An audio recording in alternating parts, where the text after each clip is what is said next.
El olía a sangre y miedo aquella noche en Sevilla. Alejandro, de apenas 16 años, yacía en el suelo de un callejón oscuro, con el rostro magalado y el corazón destrozado.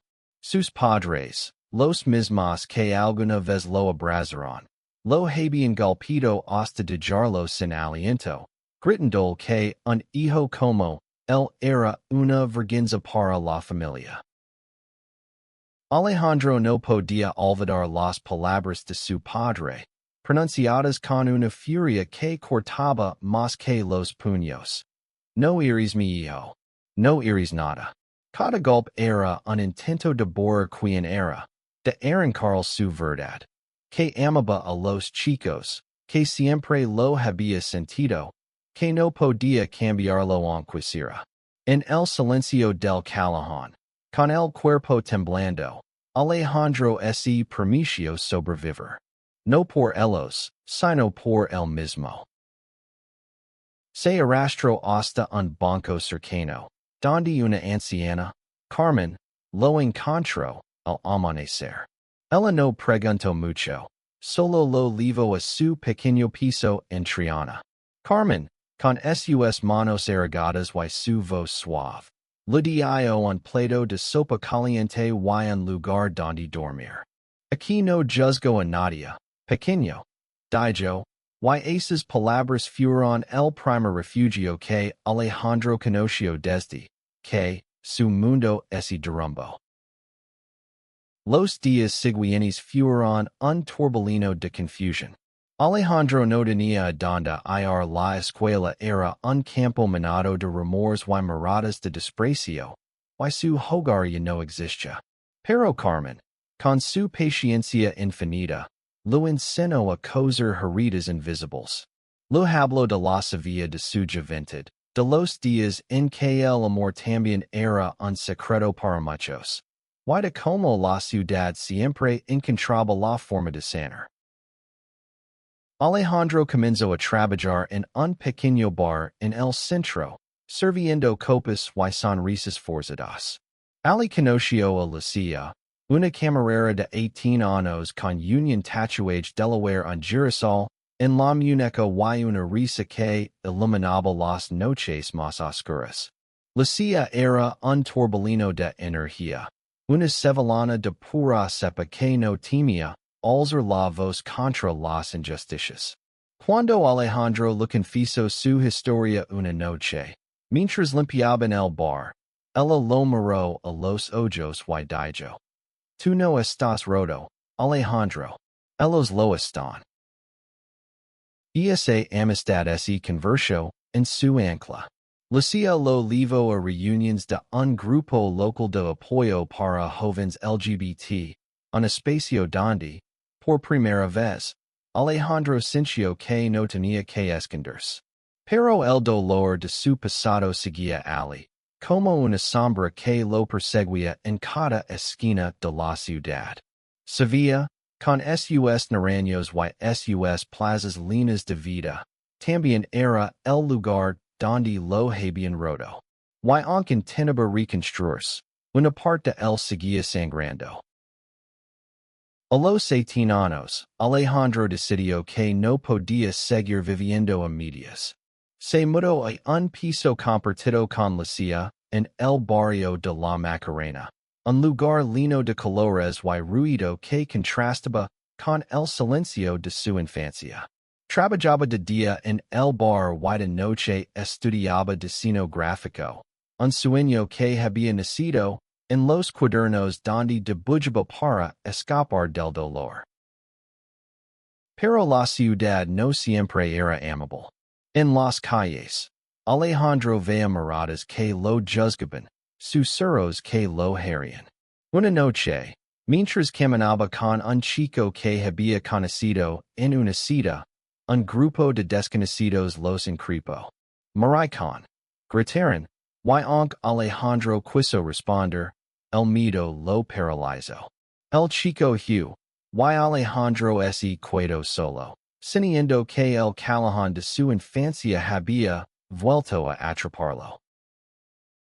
Lucia fue su salvación una vez más.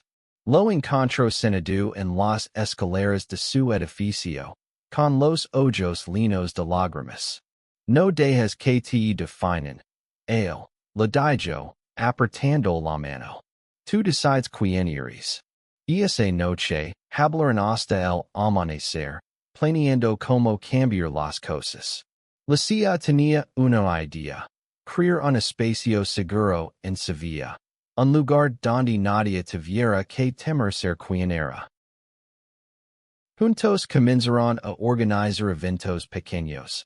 Noches de polla, talleres de arte, charlas sobre aceptación.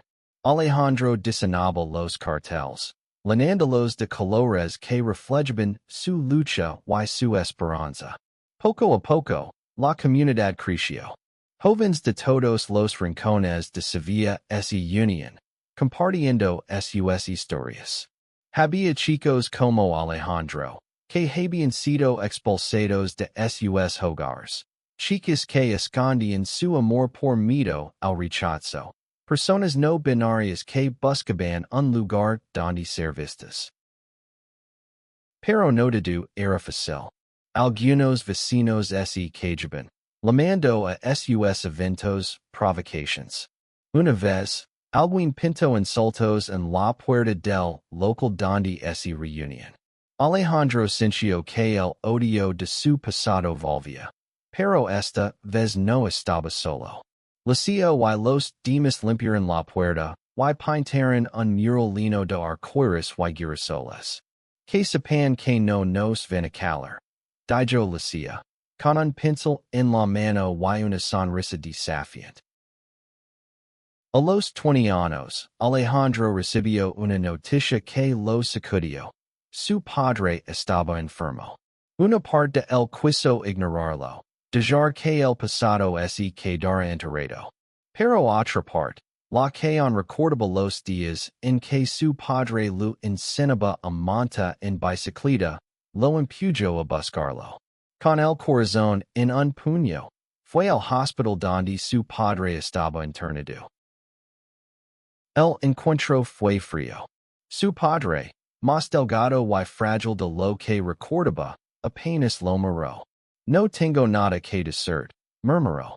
Alejandro salió del hospital con el pecho apretado, preguntándose por qué había esperado algo diferente. Pero en el camino de vuelta, se encontró con un grupo de chicos del colectivo que habían organizado una marcha improvisada por los derechos LGBT. Sus cánticos llenaron las calles de Sevilla, y por un momento, Alejandro sintió que no estaba solo. Lucia lo animó a seguir adelante. Juntos, presentaron una propuesta al ayuntamiento para crear un centro comunitario dedicado a la juventud LGBT. La idea era ambiciosa. Un lugar con talleres, asesoramiento psicológico y actividades culturales. Pero el proceso fue lento. Lleno de reuniones con funcionarios escépticos y promesas vacías. Alejandro comenzó a dudar de sí mismo, temiendo que su sueño fuera demasiado grande para una ciudad que aún tenía tantas cicatrices. Una noche, mientras diseñaba un nuevo cartel para la comunidad, Alejandro rompió a llorar. Lucia lo encontró y, sin decir nada, lo abrazó. Estás haciendo algo que importa, le dijo. No es solo por ti, es por todos los que vendrán después. Esas palabras lo dieron fuerzas para seguir, aunque el camino parecía interminable. A los 22 años, Alejandro y Lucia lograron que el ayuntamiento les cediera un pequeño local en el barrio de Santa Cruz. Lo transformaron en un refugio lleno de vida, paredes pintadas con murales, estanterías con libros sobre diversidad, y un escenario para eventos. Lo llamaron el arco, un nombre que simbolizaba el puente entre el dolor y la esperanza. El arco se convirtió en un faro para muchos. Cada semana, decenas de personas legaban buscando apoyo. Había historias de todo tipo. Un chico que había huido de un pueblo conservador, una madre que quería entender a su hija trans, un hombre mayor que había escondido su sexualidad toda su vida. Alejandro escuchaba cada relato, sintiendo que sus propias heridas sanaban con cada persona que ayudaban. Pero el éxito de el arco también atrajo problemas. Un grupo de vecinos comenzó una campaña para cerrarlo, argumentando que promovía valores contrarios a la tradición.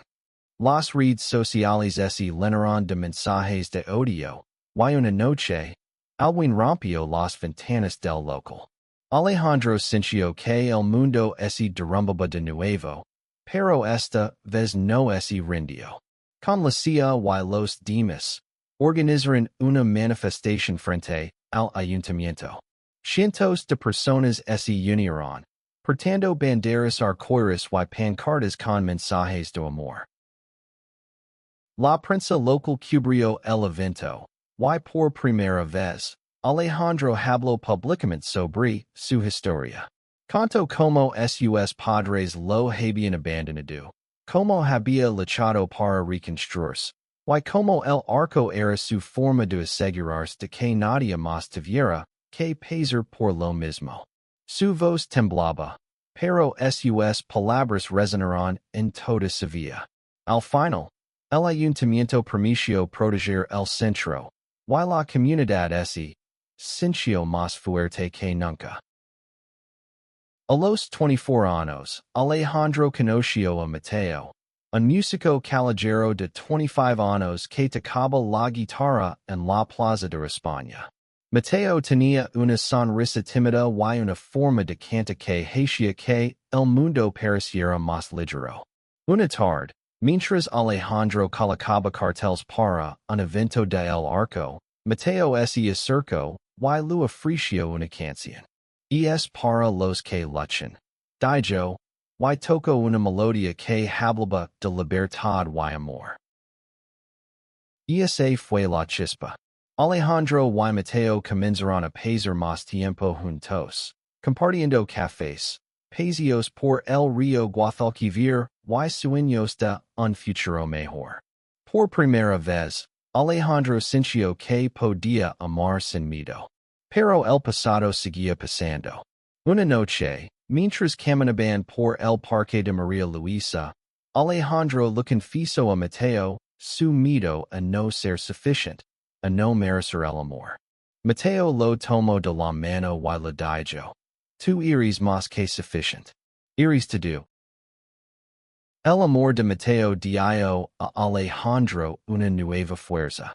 Juntos, organizaron un festival en El Arco, un evento que combinaba música, arte y charlas sobre aceptación.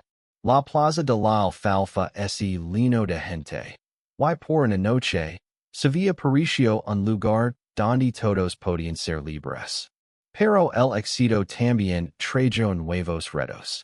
Algunos políticos locales comenzaron a cuestionar la financiación del centro, y los ataques en redes sociales se intensificaron. Alejandro y la CIA trabajaron sin descanso para mantener el arco aflote. Organizaron campañas de recaudación, buscaron aliados en otras ciudades, y siguieron luchando contra el odio. Pero en los momentos más oscuros, Mateo estaba allí, tocando una canción para recordar a Alejandro por que valía la pena seguir. A los 26 años, Alejandro recibió una invitación inesperada. El ayuntamiento quería reconocer su trabajo con un premio a la labor social. Al principio, dudó en aceptar. ¿Cómo podía confiar en una ciudad que tanto lo había herido? Pero la CIA y Mateo lo convencieron. No es solo por ti, dijo la CIA. Es por todos los que han encontrado un hogar en el arco. La ceremonia fue un momento que Alejandro nunca olvidaría. Cuando subió al escenario, Vio a Carmen, la anciana que lo había salvado años atrás, sentada en primera fila. También estaban Lucia, Mateo y decenas de personas que habían pasado por el arco. Habló desde el corazón, cantando como Sevilla lo había dado tanto dolor como esperanza, y como había aprendido que el amor y la resistencia podían cambiarlo todo. El reconocimiento trajo más apoyo para el arco. El ayuntamiento aprobó una financiación permanente, y el centro se expandió, ofreciendo más servicios y llegando a más personas. Pero para Alejandro, el verdadero cambio ocurrió una noche, cuando recibió una carta de su madre. En ella, pedía perdón por el pasado, admitiendo que el miedo y la ignorancia la habían cegado. Alejandro lloró al leerla, pero no respondió. Todavía no estaba listo. A los 27 años, Alejandro se había convertido en un símbolo de esperanza en Sevilla. El arco no era solo un centro comunitario, sino un movimiento que inspiraba a otras ciudades de España. Alejandro y Mateo seguían juntos, planeando un futuro que incluía viajes, música y más sueños por cumplir. Lucia, por su parte, había comenzado a estudiar psicología, decidida a ayudar a más jóvenes como Alejandro. Una tarde, mientras caminaban por el puente de Triana, Alejandro se detuvo a mirar el río. Pensó en el chico de 16 años que había sido, sangrando en un callejón, y en todo lo que había construido desde entonces. Sevilla ya no era solo el lugar donde lo habían roto, era el lugar donde había renacido. El final no fue perfecto.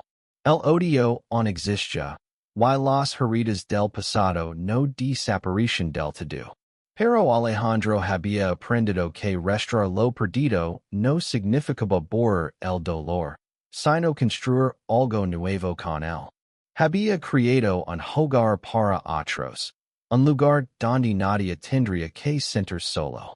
Y en cada abrazo, en cada risa, en cada bandera arcoíris que ondeaba en las calles de Sevilla, Alejandro veía la prueba de que el amor siempre encontraba la forma de ganar.